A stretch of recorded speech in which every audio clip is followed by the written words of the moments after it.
Howdy guys. Right now is January 16th, 2018 at 12:57 p.m. Pacific time. Well guys, I do want to apologize for my last video. A lot of haters and trolls and critics, but I do thank you though. The haters, the trolls, and the critics, I do thank you much, because without critics or haters, if everyone was supporting me, every single person, how would I learn? How would I strive to be better without critics? So I do thank people for their criticism. It really is great because it will help me move forward as a YouTuber or as a researcher. Alright, so we got a little bit of venting going on here. Looks like it's pretty much venting out of every single possible vent. Let's see here. Rattlesnake Ridge is where we'll start. Alright, so I don't know if you guys heard, but in Yakima, this huge piece of a hill is literally gonna slide right into Interstate. What was it? Let's see. Interstate 82. And I will show you where that is on Google Earth. And here it is right here. Let me zoom out a little bit. And I did not want to do that. Why did it do that? Alright, so this is right next to I-82 near Union Gap and Yakima, Washington. That's actually where my mom used to live. So if you'll see, notice how the interstate cuts right through this mountain range right here, this little hill range or whatever it is. Let's zoom in. So, from the pictures that we saw, the quarry's down here, and the crack literally probably follows this line right here. You see this line? Right here. Starts right here, and this whole side of the mountain. I'm talking about the entire side right here. From here, all the way down here is going to slide this way. But, if you'll notice, there's a river right here, guys, and I was thinking, if that blocks the river, wouldn't that mean that this entire area would get clogged up with water and flood? I think that could be possible. So if anybody lives in this area, I would say maybe go stay with some friends and family just until it happens, because it's definitely going to happen. I think they said March or April it's going to happen. So, hopefully it's not too disastrous. Hopefully it will be okay, but I mean, that's huge. That's a huge piece of a mountain right there. Also, guys, I'm on earthquakes.usgs.gov. I noticed two very interesting things. So, we have two explosions right here, if you'll notice. I didn't think anything of them. I thought they're quarry blasts. But, let's do a little digging, shall we? So, 1.1 explosion, which is this right here, 32 kilometers south-southwest of Morton, Washington. Now, if you guys follow Dutchins, or even know this area, you know what's there. You know what's right there. But, just for people who don't know, I am going to show you. Here we go. Oh, gee, look at that. That is Mount St. Helens, guys. And all the way down here, this is the exact spot. The explosion occurred. Now, guys, where is a quarry? Does anybody here see a quarry at all? We got these blank patches of dirt, and then an old lahar, it looks like, from the old eruption in 1980. And yeah, guys, look, this is the spot where the explosion happened. Does anybody see any quarries or anything near here? And please comment in the comment box below if you do see one there. But I don't see anything. There is no quarries, there's nothing, there's just dirt, grass, and trees. So that's very strange. Was there a volcanic explosion here? Or maybe there was a fireball that broke up? Who knows? I just find it strange that they said it was an explosion. And what was the magnitude? It was 1.1, so not that big, but still, it was categorized as an explosion. Very weird. Okay, and we have this one that just occurred as well. Let's see, right here, occurred yesterday. 1.2 explosion, 21 kilometers northeast of Morton. Now, I believe you guys might know what is there as well. Let's check. Copy, go up here, and paste.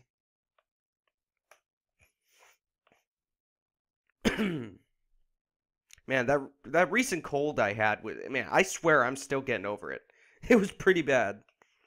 Okay, so I kind of checked this one, But notice the very close vicinity to Mount Rainier. Right here. That's Mount Rainier, guys.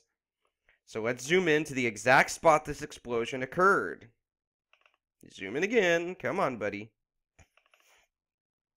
And once again, all we see is trees, grass, and dirt.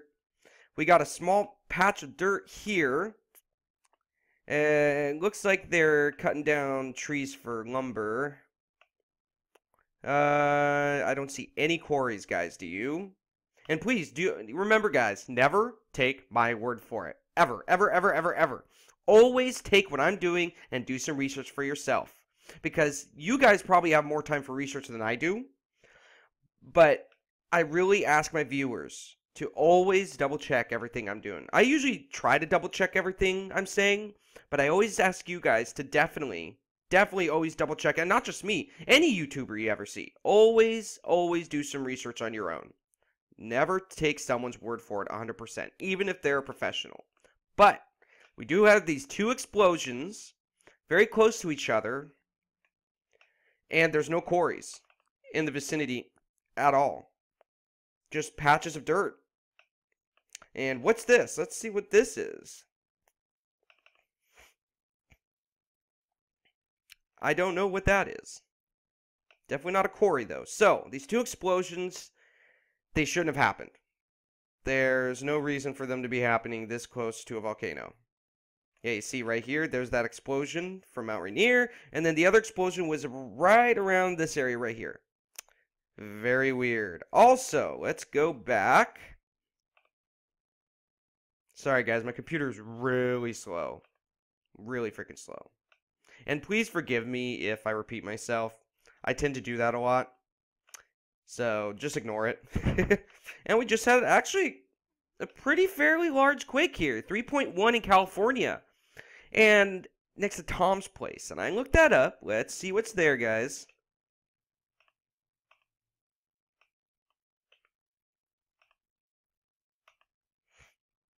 Pretty sure you guys know what's there. Oh, looky. Let's zoom out. Zoom out. Wow. Look at that. Long Valley Caldera. See Mammoth Lakes? This is Long Valley Caldera, an ancient supervolcano. And this is Mono Lakes, also another supervolcano. I actually don't know which one is larger. I actually probably do some research on that tomorrow. But I know Long Valley is a supervolcano, and Mono Lakes up here, I think that's a supervolcano as well. Unless they are all bunched into one volcano. I don't know for sure. But yeah, we've had a lot of activity there lately. Let's see. Oh yeah, guys, and you heard about that 7.6 in Honduras and the 7.1 in Peru. 2 large 7s within a week. It's pretty crazy. And then these earthquakes up here always happen at 0.0 kilometers in depth. And I checked the Google Earth up here. There's nothing but mountains. And you guys can check it too, if you'd like. Okay, guys. So, I want to tell you something real quick. So, real quick, you guys notice these very wavy, very rhythmic patterns. You see the blob, and then it diminishes. Blob, diminish, blob, diminish. Very rhythmic. Super rhythmic. I mean, these things, these weird signals have been occurring for, I'm going to say, maybe like 5 years now. Straight. Literally, almost every single day, it's constantly like this. And I think it's just some norm. I don't know what it is. Because I've never heard of, let's say it is a tremor. I've never heard of a tremor occurring over 5 years almost every single day constantly. So I'm thinking maybe it's some type of electronic interference, but I doubt it. But I just thought it was very strange because, it happens every single day, except, let's go back to the other day, right here after the 7.1 in Peru, or actually before the 7.1 in Peru. Let's go back one more day. Okay, so, right here. You see these very wavy signals right here. And then all of a sudden, down here, boom, they're gone. They're not even occurring anymore. So let's go to the next day. The 7.1 in Peru occurred. And then later on in the day, boom, they started again. This is actually the first day that I've ever seen it not occur. I mean, this literally happens every single day constantly. So I don't know what the hell that is. Very weird. So let's go to right now. Let's go to Hebgen Lake, where a lot of activity has been occurring, and a lot of activity has been occurring on Madison River as well. But, oh, what a shock. They took down the monitor again. Do you know that's probably like the 6th time in the past 6 months that they took down that monitor? With how dangerous Yellowstone is, and how big of a threat Yellowstone is, they should never have monitors going down, ever. Everything should be very accurate. We should have way more details on these seismographs. There should be double seismographs, because, really, guys, this is one of the most dangerous volcanoes in the entire world. And either they don't care, or they're hiding something. First, though, I'd like to go to borehole 208. Constant microquakes. Constant. Very small microquakes. And then boom, we had some larger ones today. And that's a 5.9, I believe, in South America somewhere. But let's go to Hebgen Lake. Okay. Check out this really, really, really weird signal. Right here. You see that? Right there. It looks so weird. And look at this microquake swarm. But, guys, it's more than a microquake swarm. Do you see how thick the lines are getting right here? Do you see that? That is most likely magma intrusion. That is. I don't think it's that large of magma intrusion because it's not shown up over the entire park like it did on November 24th, 2015, which I will show at the end of this video. But it's definitely, we definitely got some magma intrusion, that's for damn sure. And it's been happening ever since like January 1st. Let's go to the previous day. This is the same signal right here. Because is this thing on .org that has a very weird archiving system. So this is pretty much the same day. There's that same signal I showed you. There's those tremors. And there's those other microquake swarm / tremors. I don't know what's going on there. I believe, though, that this is magma intrusion. Because picture magma trying to break through rock. And rising through the rock and trying to reach to the surface, right? So it's pushing. That would cause these very thick lines right here. The magma is trying to intrude. But these spikes, you see these spikes right here? That is caused by the rocks breaking away from the magma. So the magma is pushing up, causing those tremors. But the microquakes are caused by the rock breaking apart. And it's been happening almost daily now. Let's see, this is the previous day. There's that 7.6 in Honduras, which I believe was an 8.0. They always downgrade everything. And notice. Wait a second, I think I'm wrong. What date is this? This is the 14th. Let's go to the 10th. I don't think that was the quake in Honduras. Let me see for a second. Never mind, I was wrong. That was the quake in Honduras. Whoopsie. Sorry, guys. Alright, so let's move on. We had some larger quakes here. And more of that magma intrusion. It's been going on for a while, guys. And then, I don't know what the living hell they're doing with these monitors. Look at that. There's no detail at all. Just big, bold blueness. Borehole 208 has been showing activity. So out of all of them, see, look right here. Look at this. Look at the magma intrusion, guys. And then this is when they cut off the monitor. Shocky, shocky, huh? My God, it's starting to get very annoying how they're turning off the monitors all the time. And what I thought was strange is borehole 944 was showing these very rhythmic beats.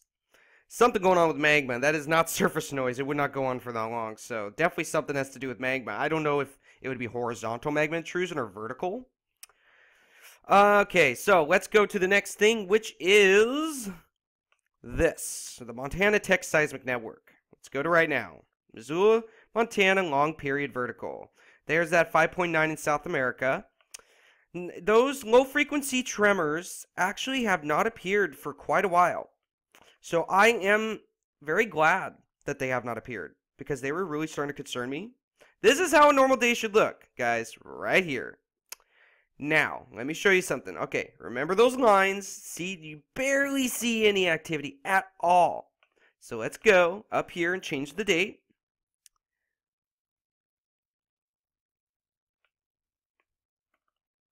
To November 28th, 2017. Boom. Do you guys see the difference? Right there. This is during those low-frequency tremors and those long-period tremors that were occurring on November 28th and December 27th of 2017. See that?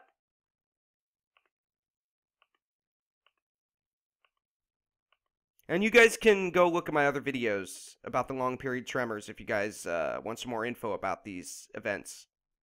But you can easily see there was something going on. It wasn't just wind or surface noise, because this showed up on every single graph pretty much. Almost every single graph. It was pretty crazy.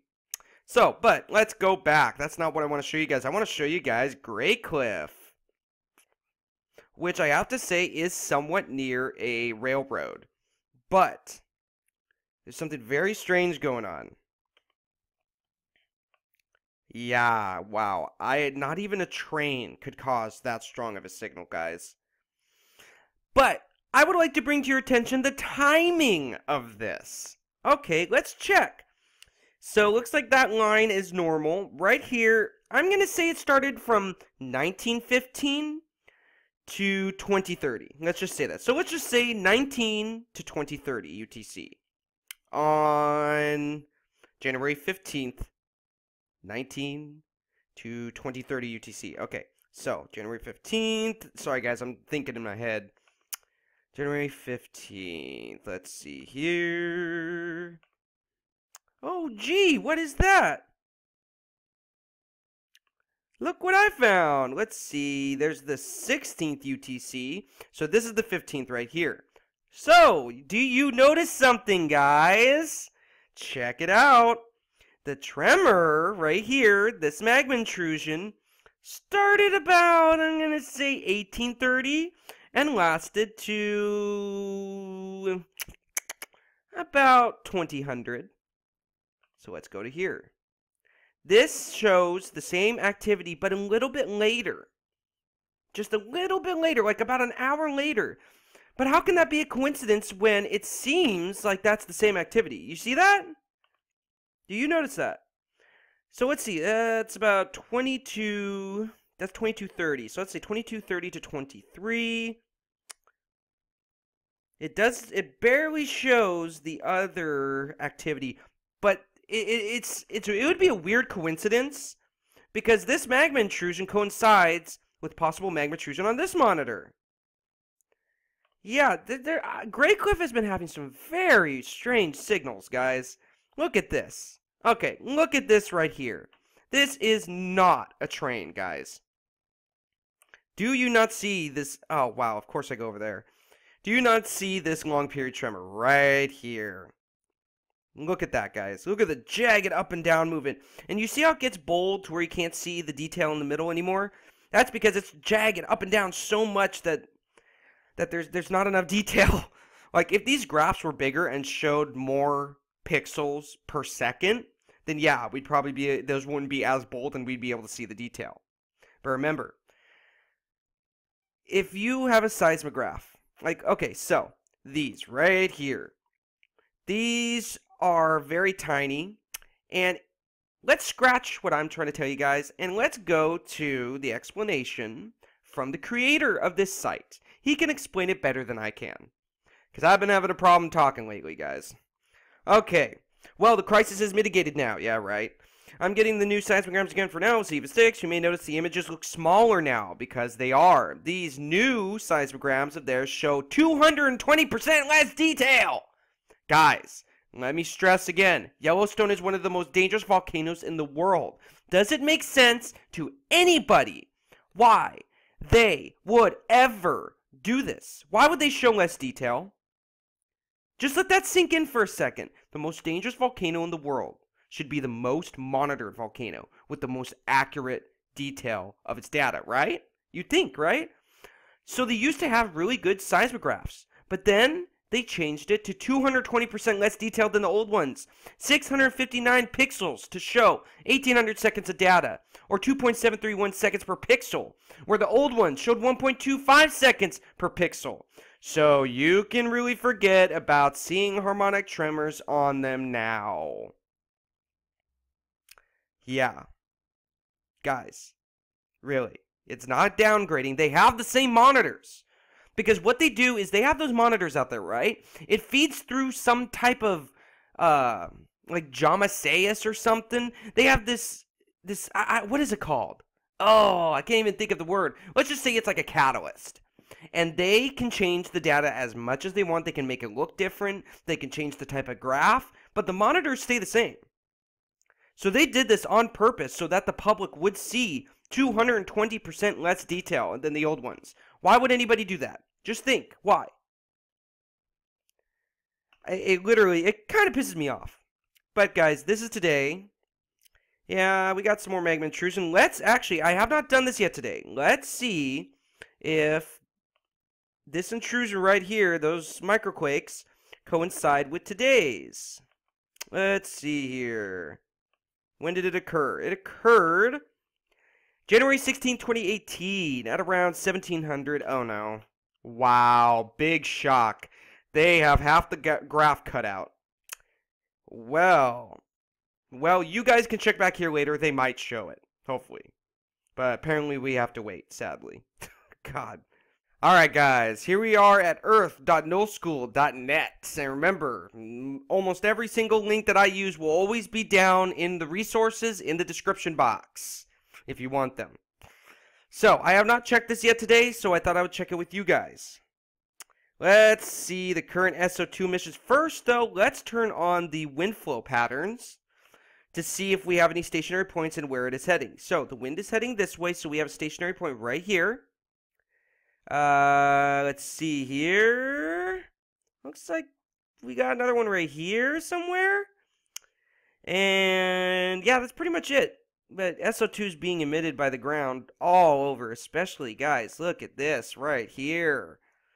I have yet to understand why the eastern half of the US has such a high sulfur dioxide content. Really, please, guys, if you know why, please let me know.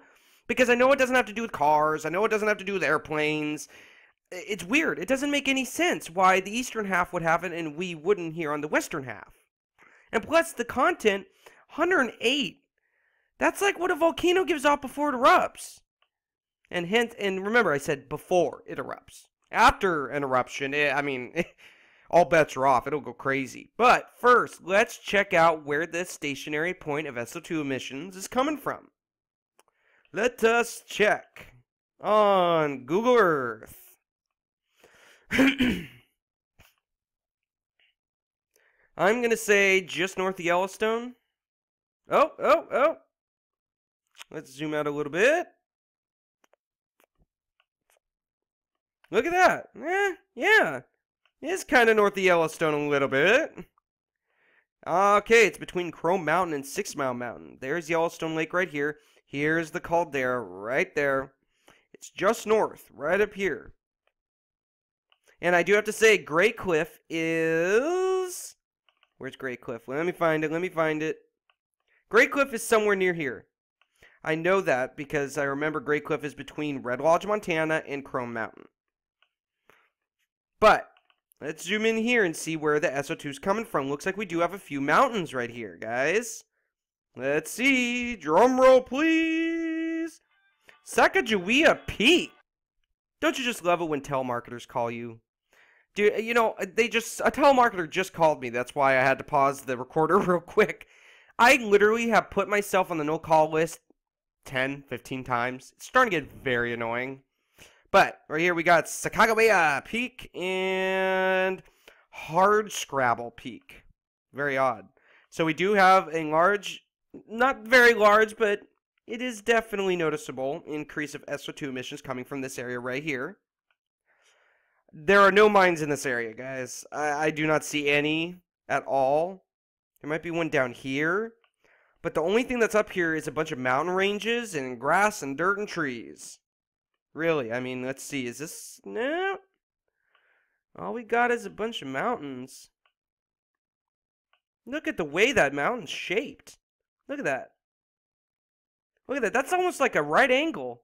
Look at that. Almost a 90-degree angle. That is pretty crazy. I wonder if this used to be a volcano. I wonder. Okay. So yeah, I don't see anything there. So we do have some SO2 emissions coming from there. Where is the wind flowing right there? Let's see. It's coming up that way. That's right on the border between Washington and Oregon. I don't know what's there. Let's see what's there, just for shits and giggles. And I thank you guys for putting up with my blabbering, because I tend to talk a lot. Now remember, guys, I only have a handful of videos, and I always refuse to monetize my videos. I refuse. I am not taking money from Google or anybody. And look at this again.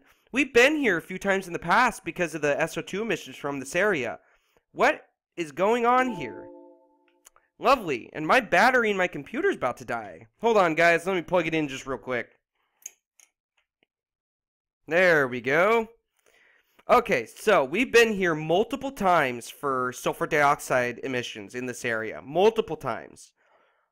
I really want to ask you guys, what the hell is this? Because I've tried looking up what in the living hell this is, and I can't find any information anywhere. Maybe I'm just not looking in the right spot. But do you see this big circle? And then look right over here. We got a bunch of little circles. You see that? And these weird straight lines. And look at the color of the dirt. If it is dirt, I have no idea what this place is. And I'm calling on you, viewers, to tell me what the hell this is. Because it's very weird. Very weird. Okay, what is this? It does not look like a mine. It doesn't even look like a quarry. It doesn't look like anything I've ever seen before. And look at this. What is this? What the hell? Is that just on the surface, or is that deep in the ground? Let's see. No, it's flat. That is so weird. So we got an increase of sulfur dioxide emissions coming from this very weird place again. Okay, and that's pretty big. Wow. Yeah, so guys, please go and research what the hell this is. Please. Alright, next thing I want to show you guys, which is last but not least, one of my viewers sent me a link and about Yellowstone being in the red, which, as we know on volcanoes.usgs.gov, Yellowstone is still in the green. But guys, really, they're never going to change that. Even if an eruption was about to happen, I doubt they would change that. Because guess this. Yellowstone, if an eruption was going to occur, it's going to be huge, guys. It's going to be like VEI 7 or 8. But get this.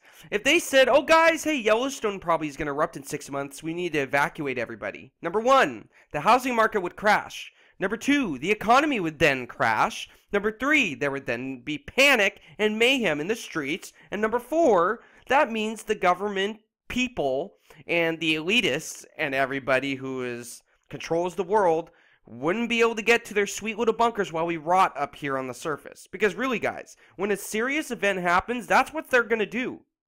That is what they have planned.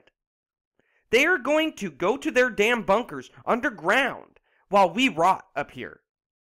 But guys, I really do have to say, I would way rather die up here on the surface than to be down there with them. Really. Because they're a bunch of cowards if they do that. But, so I checked this website, the link that the viewer sent me. That is very interesting. First, the eruptions with VEI magnitude of 6 or more can cause the effect of volcanic winter, marked fall in temperature on a planetary scale. So here's a cool little guide. The monoannual craters, which is next to Long Valley supervolcano, about VEI 3. Mount St. Helens was a VEI 4, I think it is. Mount Pinatubo in 1991 was a VEI... What is that? A VEI 5? I think that says VEI 5. And Yellowstone, as we know, was around a VEI 7, 2, and 8. So, we have it flashing red right here. And I was wondering, why is it doing that? But if you look up here, it says last activity. So, what does that mean? Notice the dates. 2015, 2015, 2015, 2015, 2015, 2015, 2015, 2015, 2015, 2015. They pretty much all say 2015. This is a website monitoring activity at supervolcanoes. And why they have this flashing red is, I'll show you in a second. Now, don't get me wrong, guys. I do believe Yellowstone is going to erupt in my lifetime. I sincerely do believe that because all the signs are pointing towards it. I mean, if you saw the Old Faithful in the Upper Geyser Basin area in the 60s and the 70s and the 80s, and then you saw it now, you would be extremely freaked out. But remember, don't be scared by any of this. Seriously, it's not scary. Because God does not give us the spirit of fear, but He gives us the spirit of power and of love and of a sound mind. Always remember that. Even if you're not a Christian, do not be afraid.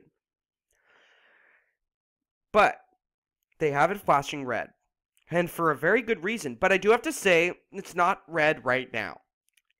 I believe that we were closer to an eruption on November 24th, 2015 than we are now. But it's coming, guys. I believe it is coming in my lifetime. So this website has not been updated since 2015, it appears. It really looks like that. So we're going to go to November 24th, 2015. Let's go to November 24th, and this is during the time that they had the wonderful seismographs, the ones that actually could show legitimate low frequency harmonic tremors. Now what I'm about to show you is not a harmonic tremor, but it is large magma intrusion, and I will show you why USGS completely ticks me off. Boom, look at that. The epicenter, I'm going to say, was the Madison River area. Now remember, in 1959, a 7.1, I believe it was, hit Hebgen Lake. And I believe that we would not be worrying about an eruption right now if that earthquake never happened. I believe the 7.1 earthquake in Hebgen Lake completely destabilized the entire area. But it set in motion a chain of events that could lead to an eruption 50 years to 100 years after that earthquake. Now, I believe, 2060, the year 2060, that it would be exactly almost 100 years after. I believe it's coming very soon, though. Very, very, very, very soon. But, let's look at this, guys. See this right here, this blue right here? That is a distant earthquake. You can tell by the extended coda. But, look at this right here. Do you see that? You can see the obvious multiple P and S waves. You can see that, right? So, this was some very large magma intrusion, guys. Very, extremely large. So, let's go to some of the neighboring graphs. This is what an actual magma intrusion actually looks like. A magma intrusion happens a lot, guys. It happens a lot. Even recently, it's been happening a lot more. But this was a very serious, very, very, very serious magma intrusion. And you will see right here the obvious P and S waves. See, that is not a distant quake. A distant earthquake would be like the one I just showed you right here. And what a coincidence Hebgen Lake doesn't show the tremor. See, that's a distant earthquake. This is not. I mean, just look at that thing. Look at that. So, and when I first started this video, remember I was talking about the rhythmic patterns? Those very rhythmic patterns that have been happening for almost 5 years constantly. Here they are. It has happened in 2015 as well. But, guys, I do have to say this is concerning. I mean, man, we should never see this. It doesn't matter when. So, sorry, guys. Okay, so we are going to go to the earthquake catalog right here. And we're going to do, because remember, it happened on November 24th, 2015. So, we are going to go November 23rd, 2015 to November 25th, 2015. Magnitude 1.5 and above. And if you see right here, I have Yellowstone circled right here. Let's search. This is what really gets me, guys. This is what gets me going. Wow. Really? What? Really? Okay. Sorry, I'm pissed. Oh, I've seen this multiple times, but it still really ticks me off. So when did this occur? I'm going to say maybe around 2215, something like that. Nothing, except the 2.8 at Old Faithful. 2.8 at Old Faithful at 2306. That's it! That's all they said it was. They said that this whole thing right here was a 2.8. Yes, seriously. And they didn't tell anybody that there was magma intrusion, and they just went on their merry way and said everything was fine. When really, guys, we know everything is not fine. Something is coming. You can see the Earth changing, guys. It really is changing. And wow, they got a nice view on this one. Very nice. Well, looks like more venting is occurring, and I thank you guys for everything you do. Double check everything I'm saying and doing. Always, never take my word for it. Always do research for yourself. And always dig for the truth no matter where it leads. But in the end, truth will always lead to Jesus Christ. I thank you guys for watching, and I hope I wasn't too boring and I didn't blabber too much, but of course, the haters will be here, so. But I do thank you, haters and critics, for what you do, because without you, I wouldn't want to strive to be better and strive to do more. Because the more and more the haters comment, the more and more the critics comment, and don't get me wrong, I love criticism. I mean, peaceful criticism, constructive criticism is great. I actually encourage you guys to do that so I can work to be better for you guys. But the more you guys do that, the more I'm going to dig into this. Thank you guys for your time. God bless and be safe in these crazy times we live in.